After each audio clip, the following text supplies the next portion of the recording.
Okay, good morning sa inyo mga dads. Kumusta kayo? Sana okay na okay tayong lahat after ng nakaraang bagyuhan at habagat.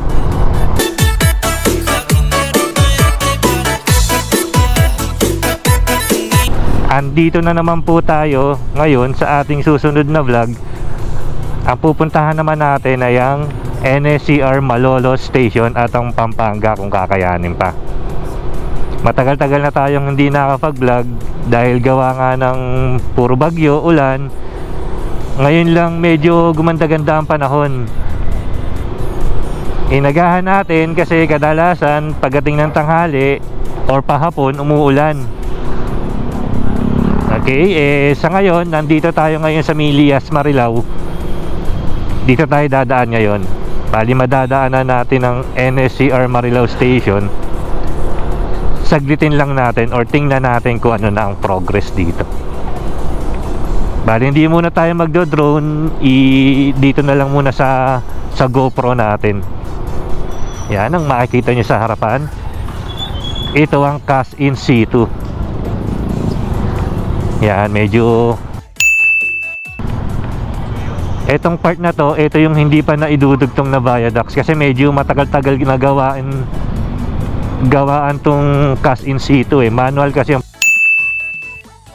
pagbubuhos dito. Bali ayan sa harapan ang tatlong viaducts na manggagaling sa NSCR Marilao. Yan, okay, hindi na tayo pupunta doon, mamaya na lang yan. Balik tayo sa cast in situ. Ayan dito. Yan, kita mo, ayan o, daming scaffolding kasi manual nilang bubuhusan yan. Yun ang matagal. Ito na lang ang hindi pa naidudugtong, bali magkabila, north and south. Yan, makikita natin ang viaducts dito sa bandang kanan. Ito, bakit nga ba may cast in situ? Kadalasan, ginagamit ang cast in situ, katulad nun, di ba? 3 columns yung viaducts. Ginagamit ang cast in situ pag gagawing or magiging isang linya yung viaducts. Doon kadalasang ginagamit yun. Kaya siguradong pagka merong dalawang viaducts kayo nakikita, siguradong may cast in situ yun sa dulo. Okay, nandito na tayo sa Marilao Tulay. Ito yung binaha no nakaraan, umapaw po yan. Okay, dito bali hindi na natin makikita yung viaducts kasi nasa bandang likod siya. Hindi siya along MacArthur.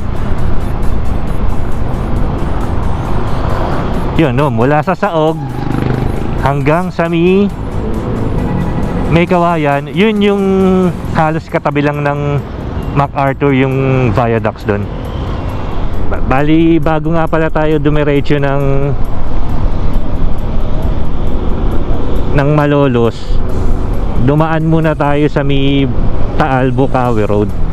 Ititingnan lang natin ang nag-iisang LG na gumagawa dito sa NSCR Phase 1. Ulitin ko, nag-iisa na lang to kasi halos magdudugtong na ang viaduct simula sa NSCR Valenzuela Station hanggang Malolos. Tingnan natin kung ilang span na lang ang kailangan.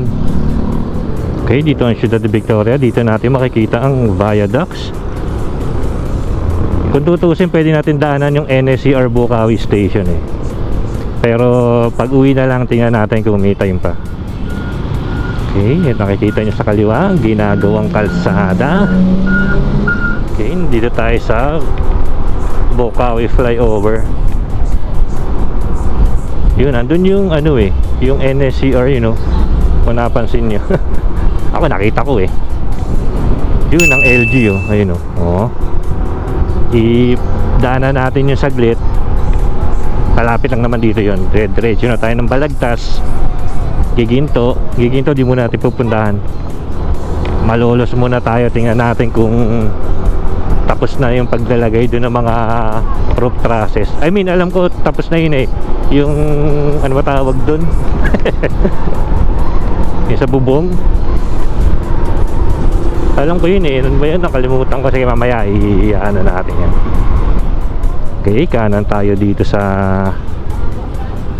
Taal Bukawi Road. May shortcut naman kasi dito. Doon na ang tagos natin sa Balagtas.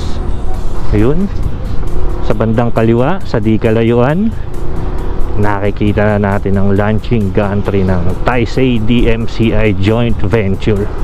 Bali, nanggaling po ito sa Governor Fortunato Halili Road. Nakarating dyan, tumawid ng ilog, tumawid dito sa Taal Bukawi Road. Nandyan na siya ngayon. Malapit na siya sa boundary ng Sumitomo sa kanang Taisei DMCI. Okay, kaliwa tayo dito. Nakikita niyo ang viaducts. Yan, ang New Loop Taal Road. Misilungan na ang mga rider.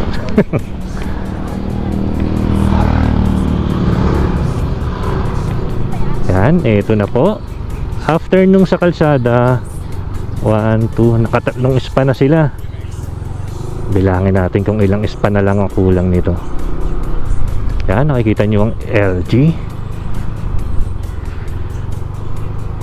Yan, bali ito ang span. Bilangin natin. Bali, yan, dito na eh. 1, 2, eto, umpisa natin dito. 1, 2, ito na,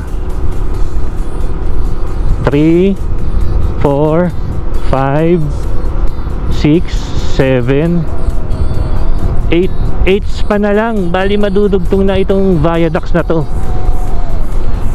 Bali maiko-connecta na mula NSCR Valenzuela Station hanggang sa NSCR Malolos Station. Yan, ito yung boundary nila. Dito ang Taisei DMCI. Pagdating naman dito is Sumitomo. Yan. Yung Sumitomo ang bilis. Ang bilis na tapos eh.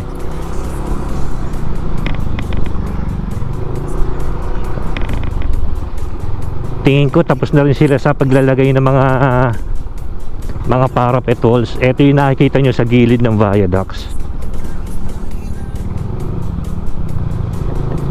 Okay, ito yung sinasabi kong daanan papuntang Balagtas. Di ko lang alam kung anong road to. Basta alam ko lang na dito yung shortcut. Makikita nyo sa bandang kanan, yan yung viaducts oh. Bali nag-aantay na lang ng release to, or nag-aantay na lang na malagyan ng release. Nahawak naman ng Hitachi. May nakuhanan tayo eh dun sa Ciudad de Victoria. Doon yung ano ba tawag doon? Yung parang lagayan ng ano bang lagayan ng mga release. Doon naka-stop. Yung sa kabilang side, di ba, pag ano nyo ng pagpasok nyo ng Ciudad de Victoria sa Pure Gold, bandang kaliwa, hindi nyo lang kasi makikita dahil may harang na mga yero. Pero pag dinroon mo, yun, makikita mo dun. Kaya nakita nyo ang ginagawang viaducts dito sa may kahabaan ng Taal Bukawi Road, or ang nag-iisang LG na gumagawa dito sa NSCR Phase 1. Okay, ratratin na natin to. Dire-diretso na tayo na Malolos. Wala na tayong dadaanan. Huwag na tayo magpatumpik-tumpik pa. Okay, nandito na tayo sa Balagtas, sa bayan ng Balagtas.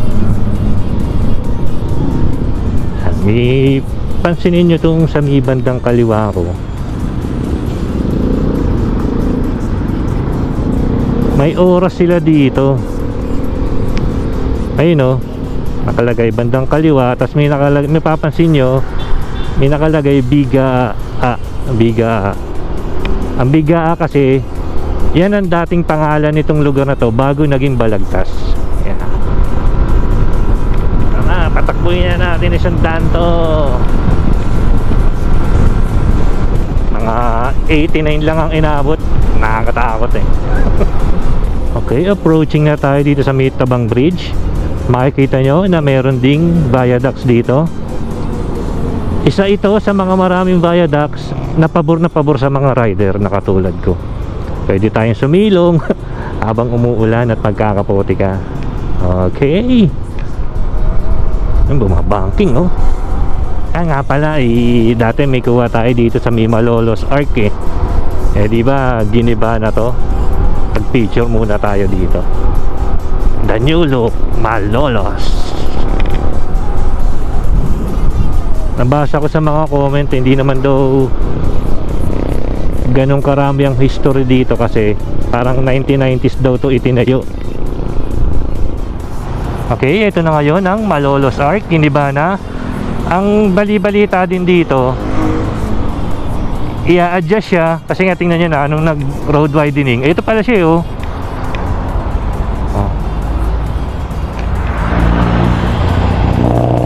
Bali hindi pala siya giniba, talagang tinanggal siya. Galing ha, paano kaya na... Ito, nasa Barangay Tikay na pala tayo. Yan, babalik tayo. Ang bali-balita kasi dyan, in-adjust siya kasi nga nag-road widening. Medyo lumit yung kalsada, kumbaga nasagad siya sa kalsada. Kaya ngayon, ang sabi-sabi, ang bali-balita, i-adjust daw siya, papalitan ng bago. Noon, nandito na po tayo sa Malolos Crossing. Bali nasa ilalim yung crossing. Bandang kaliwa, nakikita nyo na ng NSCR NSCR Malolos Station. Yan, mukhang kumpleto na yung paglalagay ng bubong ah. Okay, dito muna tayo. Pagas muna tayo dito sa Petron. Boss, pwede ba akong makipark lang doon? Magdo-drone lang ako. Do-drone ko lang yung Malolos Station. Thank you ah.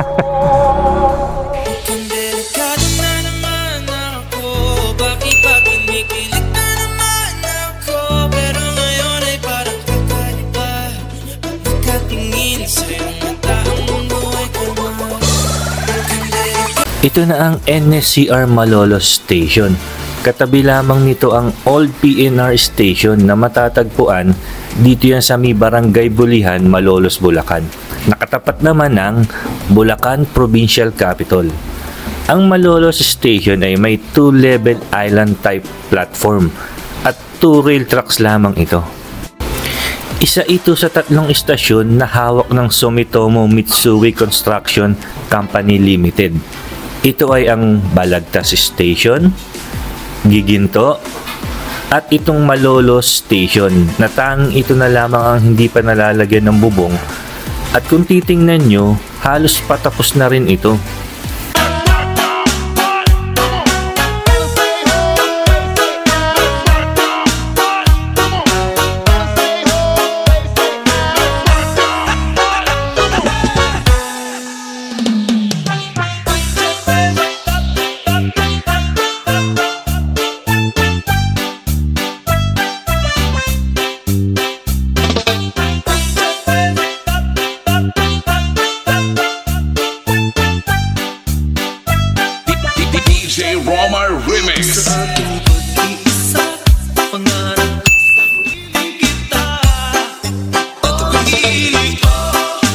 Kung mapapansin nyo naman sa di kalayuan, meron single viaducts na nakalagay. Dito kasi naka-standby muna ang mga tren. Gagamitin ito kung sakaling dumami ang mga pasahero or kapag rush hour na.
Okay mga dads, nakita nyo ang NSCR Malolos Station.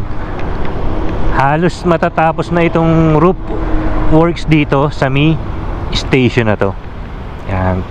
So tingnan lang natin ang paganito sa ibaba naman. Yan. Sakit naman nun sa helmet. Yan. Okay, tuloy-tuloy lang ang paggawa nila dito kahit linggo. Ayun, no, may workers, oh. Ano kaya itong nauna na to? Ito kaya yung elevator kaya to?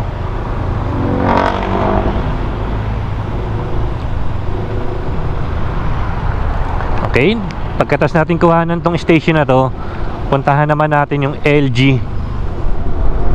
Yan, makikita nyo sa bandang kaliwa, may viaducts pa. Hinto lang muna tayo sandali dito. Yan, ito kasi yung boundary ng NSCR Phase 1 saka ng NSCR Phase 2. Bali yan, hanggang dyan, Sumitomo ang may gawa. Yan, pagdating naman dito sa Phase 2, ibang contractor na yan. Yan, dyan na nagsisimula ang NSCR Phase 2. Bali yung LG, ako kasi kita ko na dito sa video, baka hindi pa masyado. Bandang kaliwa, kulay yellow, ayun, oh.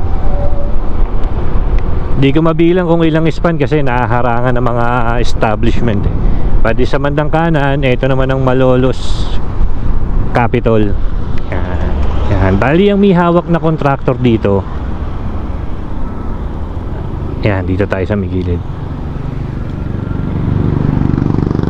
Yan. Bali ang may hawak dito ay HMDB, na ang ibig sabihin Hyundai Megawide Dongha Joint Venture. Yan. Bali, pa-southbound naman ang punta nito, papunta to ng NSCR Malolos.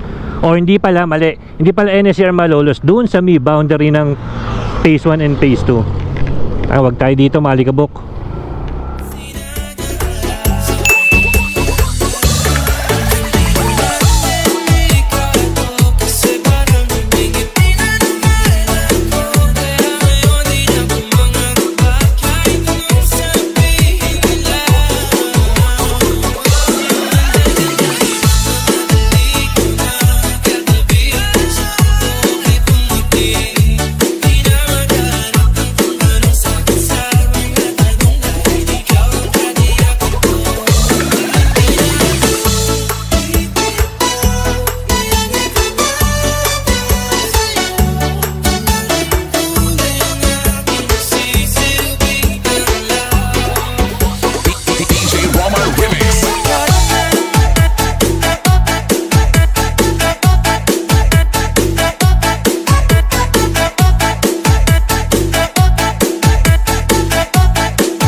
Okay mga dads, na-update na natin ang LG Republica dito sa Mi Malolos. Lagpas na ng konti sa Mi Malolos Capitol. Ayan, bali Barangay Bulihan to, Barangay Bulihan, Malolos, Bulacan. Ang kasalukuyang lugar nitong LG Republica. Ayun,